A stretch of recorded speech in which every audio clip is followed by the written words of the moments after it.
Hey everyone, मैं हूँ सबा और एक बार फिर से स्वागत करती हूँ आपका मेरे यूट्यूब चैनल ड्यूली जहाँ में। तो आज मैं आप सभी को लेके जाने वाली हूँ फन वर्ल्ड जिसे हम डिज्नीलैंड भी कहते हैं और जिसमें बहुत कुछ ऐसा होता है जो आप देख सकते हैं, एंजॉय कर सकते हैं। तो चलिए लेट बिल्कुल भी नहीं करते हैं और वीडियो को स्टार्ट करते हैं। तो मैं आ जाती हूँ साक्षी आम बागान जहाँ ये मेला लगता है। मेला कह सकते हैं हम इसे क्योंकि बहुत कुछ इसमें आपको देखने मिलेगा।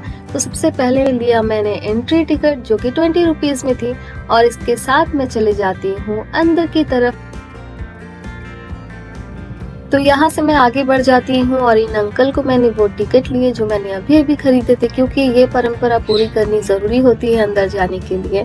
तो हम स्टेयर से चलते हुए अंदर की तरफ बढ़ते हैं और बहुत सारे लोग भी यहाँ आए हुए थे क्योंकि सभी को एंजॉय करना था और आज सैटरडे था तो मैंने सोचा वीकेंड में जाना ज़रूरी है।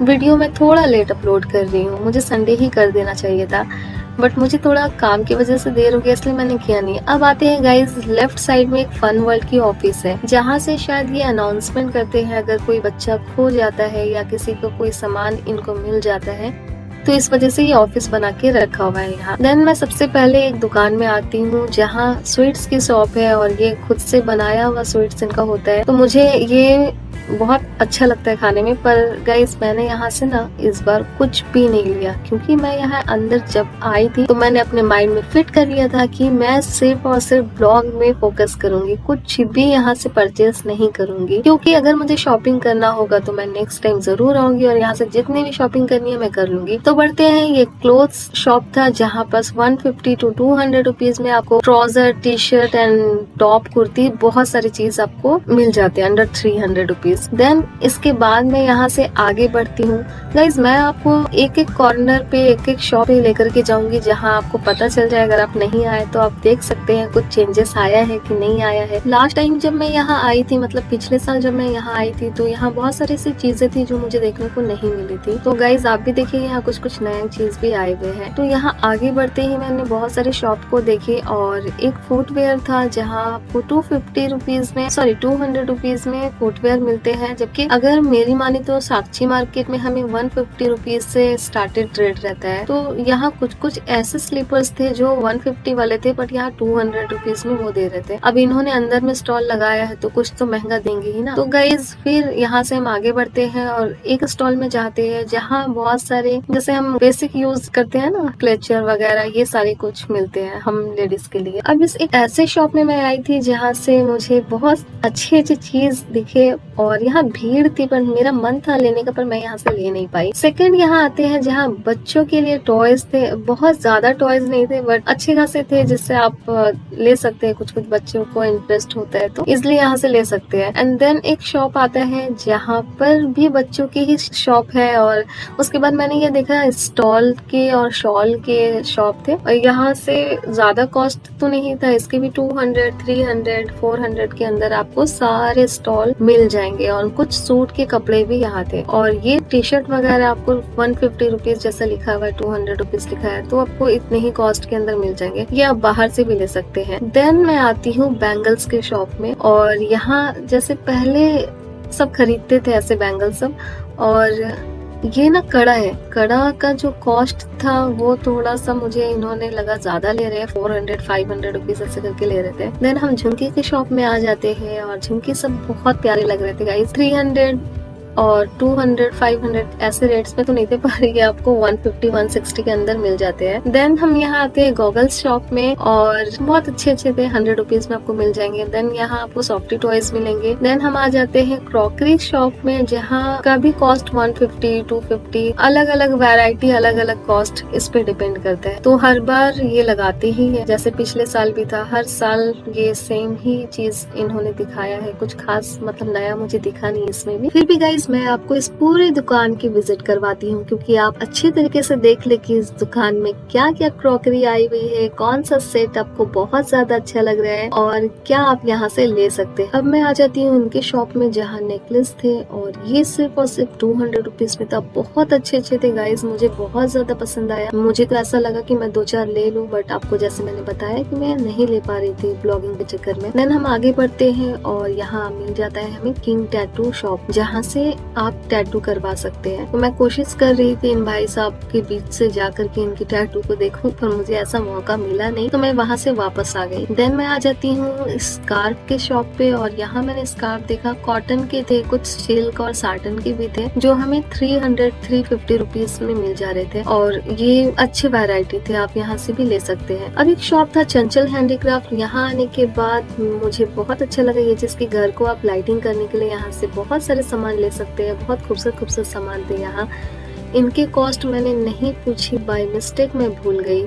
और उसके बाद फिर हम आगे यहाँ बढ़ते हैं, जहाँ बहुत सारे अचार थे, क्योंकि इसकी खुशबू मुझे दूर से ही आ रही थी। मुझे अचार बहुत ज्यादा पसंद है। फिर मैं यहाँ आई और यहाँ के अचार भी बहुत अच्छे थे, मैंने टेस्ट करके देखे हैं। अगर आपको लेना है गाइस तो आप ले सकते हैं, बहुत सारे वैरायटी में आपको मिल जाएंगे, बहुत सारे। देन मैं आगे बढ़ती हूँ और ये मिरर शॉप में आती हूँ, जिसमें से मुझे ये सर्कल वाला मिरर बहुत पसंद आया, जिसका कॉस्ट 400 रुपीज था, और मैंने इसे उठा लिया। चलिए अब आगे बढ़ते हैं। आगे बढ़ने के बाद मुझे एक शॉप दिखता है जहाँ हेयर बैंड्स वगैरह थे। मैंने अपने कैमरामैन को बोला कि चलो इधर भी दिखा दे, क्योंकि बच्चे जब आते हैं तो उन्हें यही सब पसंद आता है। देन एक ऐसा भी शॉप था जहाँ बच्चों के लिए था, पर मैं यहाँ घुस गई। मुझे ऐसा लग रहा था कि शायद मुझे ये डॉल, एक्चुअली मुझे डॉल बहुत पसंद है, मैं बचपन में बहुत ज्यादा डॉल के साथ खेलती थी, तो जहाँ भी देखती हूँ बस मुझे ऐसा लगता है कि ले लूं। बट अभी मुझे शॉपिंग नहीं करनी थी, इस वजह से मैंने इसे भी छोड़ दिया। बहुत अफसोस के साथ मुझे ये कहना पड़ रहा है कि मैं ब्लॉगिंग कर रही हूँ और मुझे कुछ भी सामान ही नहीं लेना है। देन मैं आ जाती हूँ यहाँ अपना वेट करवाने के लिए, क्योंकि ये बहुत ज्यादा मुझे ऐसा लग रहा था कि बढ़ गया है। पर जैसे ही मैंने अपना वेट किया और करने के बाद मैंने सिर्फ 2 रुपीज डाला, क्योंकि यहाँ 2 रुपीज लिखा हुआ था, और यहाँ जो मेरा वेट आया गाइस वो आप देख सकते हैं वीडियोस में। देन हम यहाँ बढ़ जाते हैं झूले की तरफ, क्योंकि सबसे जो एक्साइटमेंट, मैं शॉपिंग तो नहीं कर सकती थी पर झूला तो झूल सकती थी ना, क्योंकि उसमें कुछ भी मुझे कैरी नहीं करना पड़ता। तो जब मैं इस साइड आई तो बहुत सारे सॉन्ग बज रहे थे, जिसमें मुझे लगा कि डांस करूं, बट डांस तो नहीं कर सकती थी ना। देन मैं यहाँ आई टिकट शॉप पे, जहाँ इन्होंने प्राइस टैग नहीं लगाया था। मुझे ऐसा लगा था 50 to 60 रुपीज का ये राइड्स होगा, बट ये 80 रुपीज की राइड थी, और मुझे ऐसा लगा कि बहुत ज्यादा इन्होंने बढ़ा दिया है एक साल के अंदर। 50 से 80 रुपीज बहुत ज्यादा पैसे हैं। देन मैं टिकट लेकर के अंदर जाती हूँ, और जाने के बाद मैं यहाँ देखती हूँ बहुत भीड़ है, पर मुझे इंतजार करना था, और इंतजार किए बिना हमें झूला मिलता नहीं। और जब तक हम आपको दिखाते हैं, ये झूले का नाम है ब्रेक डांस, जिसमें बहुत ज्यादा मजा आता है। और नेक्स्ट फिर हमारी टर्म का इंतजार करते हैं, मतलब मेरे टाइम जब आएगा उसका इंतजार करते हैं। तब तक मैं आपको बच्चों के झूले दिखाती हूँ। ये रहा बच्चों के झूले, जिसमें बच्चे बैठ जाते हैं, वो सेटिस्फाई हो जाते हैं, बहुत खुश हो जाते हैं। और एक जंपिंग वाला था, मैं दूर से दिखा रही हूँ, जिसमें बच्चे खेलते कूदते हैं, जिसमें उन्हें बहुत ज्यादा मजा आता है। बट हमारे लिए तो ये बड़े बड़े झूले बने हुए हैं, जिसमें बच्चे बिल्कुल भी नहीं बैठ सकते। थोड़ी देर के बाद हमारा टर्म भी आ जाता है और हम आगे बढ़ते हैं, और मेरा एक्साइटमेंट बहुत ज्यादा बढ़ रहा था, क्योंकि मुझे ये झूले में बहुत ज्यादा मजा आता है। देन मैंने यहाँ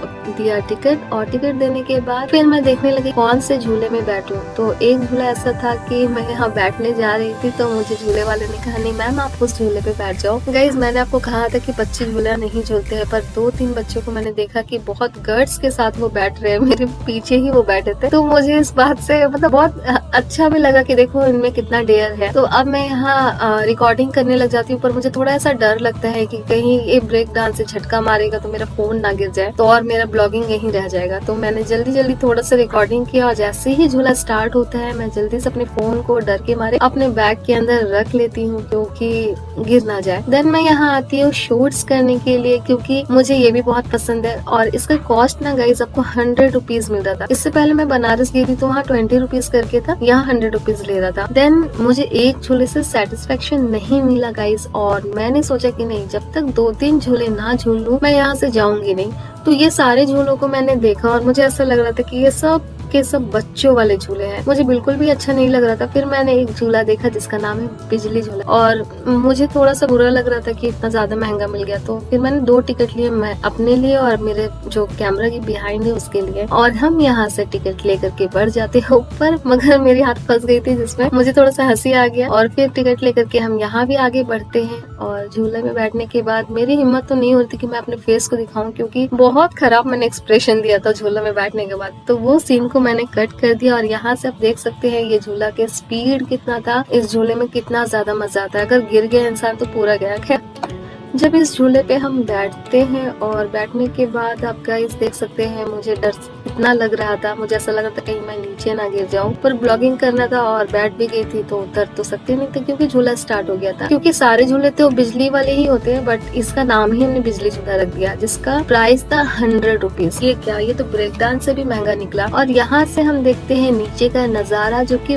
बहुत ज्यादा खूबसूरत लग रहा था। और उस साइड से अगर देखे तो पूरा हमें मेला दिखेगा, जो बहुत ज्यादा सुंदर दिख रहा था। मुझे हंसी भी आ रहा था, जब झूला नीचे जा रहा था ना तो मुझे बहुत ज्यादा गुदगुदी भी हो रही थी। देन लास्ट में जब मैं यहाँ से निकलने लगी तो मैंने बोला कि इतना कुछ किया, घूमा और कुछ खाया नहीं। मैंने इतना मेला में घूम लिया और कुछ खाया नहीं, तो मैंने सोचा कि चलो यहाँ से कुछ खाया जाए। तो इनके पास था पनीर टिक्का चाट, जिससे ये प्रिपेयर मेरे लिए कर रहे थे। कुछ इन्होंने सॉस डाला, पापड़ सेव वगैरह डाला और रेडी करके मुझे दिया। और मैं बहुत ज्यादा एक्साइटेड थी इसे खाने के लिए। और जैसे ही मैंने खाया मेरा एक्सप्रेशन हो गया चेंज, क्योंकि ये बहुत ज्यादा खट्टा था। फिर मैंने इन्हें कहा कि ये बहुत खट्टे है, तो इन्होंने कुछ मीठा डाला और देन बराबर हो गया। सो फ्रेंड्स, इस वीडियो में मैंने ऑलमोस्ट सब कुछ कवर अप कर लिया है फन वर्ल्ड की। और थैंक यू, अब तक आप वीडियो में बने हुए हैं। प्लीज इस वीडियो को लाइक, शेयर एंड सब्सक्राइब करिएगा। कहाँ से इस वीडियो को देख रहे हैं और कब देख रहे हैं प्लीज मेंशन कीजिएगा। तो फिर चलती हूँ फ्रेंड्स, मिलती हूँ आपको नेक्स्ट ब्लॉग में। Thank you very much for watching and tata bye bye.